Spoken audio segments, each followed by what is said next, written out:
yang menimpa mereka yang menganiaya kaum Nasrani. 3 wabah di Mesir kuno menargetkan orang-orang yang tidak ditandai oleh Nabi Musa.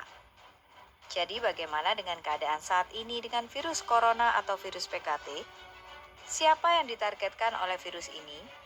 Dan siapa yang dihindarinya? Mari kita lihat beberapa contoh catatan sejarah. Dalam kitab Perjanjian Lama dikatakan orang-orang berwatak baik akan terselamatkan pada masa yang sangat sulit. Ada banyak referensi untuk kebajikan dalam Alkitab. Referensi pertama dapat dilihat dalam Kejadian. Nuh adalah orang yang berwatak baik. Oleh karena itu, seluruh keluarga Nabi Nuh akan terselamatkan. Tuhan memerintahkan mereka untuk membangun sebuah bahtera, dan ketika banjir besar menerjang, mereka akan selamat melewati bencana. Alkitab menyebutkan kembali mengenai kebajikan ketika Tuhan berkehendak untuk menghancurkan kota-kota yang penuh kejahatan, Sodom dan Gomora. Nabi Ibrahim memohon ampunan kepada Tuhan. Seandainya ada 50 orang baik di dalam kota itu, akankah engkau akan menghancurkan semua dan tidak menyelamatkannya? Tuhan berkata, jika ada 50 orang baik di kota Sodom, saya akan menyelamatkan seluruh kota demi mereka. Nabi Ibrahim terus memohon kepada Tuhan, memohon agar jumlah orang-orang baik yang terselamatkan bisa dikurangi menjadi 45, 40, 30, 20, dan akhirnya 10. Tuhan mengabulkan permohonannya. Ia berkata, demi 10 orang tersebut saya tidak akan menghancurkannya. Tuhan mengirimkan 2 malaikat yang menyamar dalam wujud pemuda tampan untuk menelusuri keadaan. Dan ditemukan bahwa ternyata hanya Nabi Lut, istrinya dan 2 putri mereka yang berwatak baik. Mereka memiliki iman yang benar dan tidak melakukan kejahatan.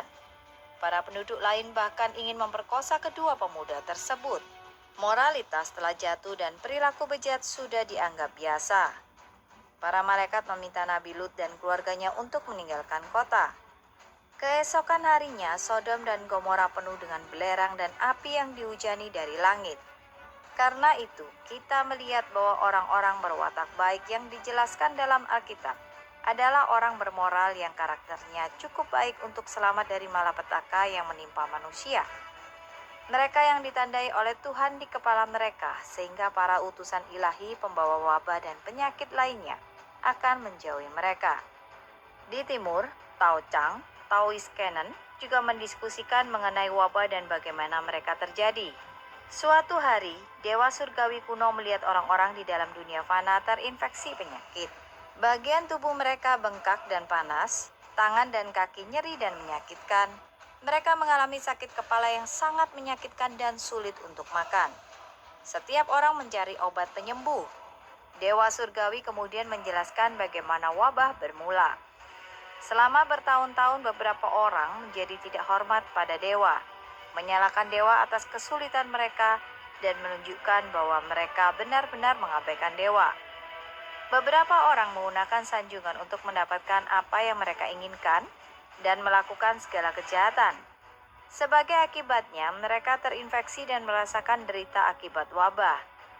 Dewa surgawi memberitahu orang-orang yang terinfeksi untuk tidak memakan sayuran pedas, berbicara dengan halus dan bersikap lembut, berbelas kasih dan bergembira, dan menyalakan dupa di altar untuk membangun kembali komunikasi dengan ilahi, dan secara tulus memohon kepada ilahi untuk memberi ampunan.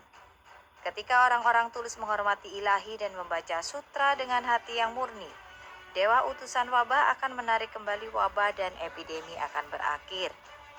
Mengacu pada kondisi saat ini, wabah yang disebabkan oleh virus PKT telah turun di dunia, sebagaimana yang diprediksi oleh Liu Powen. Lalu siapa yang menjadi target wabah ini? Dan siapa yang dijauhi oleh wabah?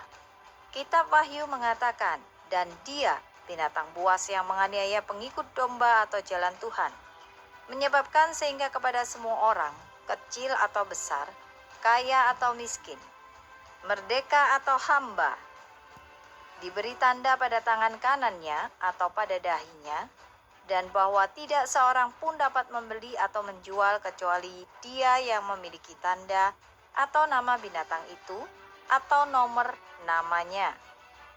Dengan kata lain, mereka yang ditandai oleh binatang buas adalah milik iblis. Mereka terdaftar di buku kehidupan iblis dan tidak bisa diselamatkan. Tindakan PKT sejalan dengan ramalan ini, yaitu penganiayaan terhadap Falun Gong yang menjadi pergerakan terbesar untuk menghapuskan ajaran Buddha dalam sejarah manusia. Itu adalah dosa besar dan akan dihancurkan oleh ilahi. PKT memaksa masyarakat biasa di Tiongkok untuk mendukungnya. Setiap orang harus berdiri bersama PKT untuk mengkritik dan menganiaya Falun Gong. Jika tidak, Anda akan merasa bersalah secara politik. Anda akan diskors tanpa dibayar, atau didiskualifikasi dari pekerjaan atau bisnis, atau bagi pelajar dikeluarkan dari sekolah. Namun ketika Anda berada di sisi PKT, tangan Anda akan ditandai. Mereka yang bergabung dengan organisasi afiliasi PKT dan berjanji untuk mengabdi pada PKT juga ditandai di dahi mereka. Tanda yang mereka bawa adalah sabit dan palu, lambang dari PKT. Mereka yang membawa tanda PKT adalah mereka yang ditargetkan oleh virus PKT.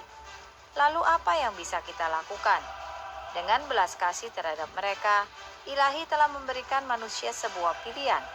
Jika Anda menjauhkan diri Anda dari PKT, berhenti mempercayai kebohongannya dan melihat kebenaran yang ada. Berhenti dari organisasi afiliasinya. Jika Anda masih menjadi anggota, tanda pada Anda akan dihapus. Virus tidak akan menyentuh Anda, dan Anda tidak akan menjadi korban dalam pandemi ini.